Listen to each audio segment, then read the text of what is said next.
At habang ako'y papunta dito at pinagninilayan ko ang ating mabuting balita, naalaala ko ang ating punong lingkod na si Brother Mike. Bakit? Ay sa haba ng panahon ng ministeryo ng El Shaddai, ay siya marami ding naging detractors. Marami din siya naging kaaway. Maraming tagapuna sa kanya. Pero ano ang laging sinasabi ni Brother Mike? Magpatawad. Ako'y lagi nakikinig ng himpilang pinagpala. Anong himpilang pinagpala?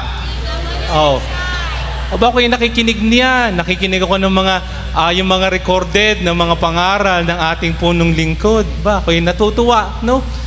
Na narinig ko, that was 1990, sinabi sa mga kaaway niya, I love you.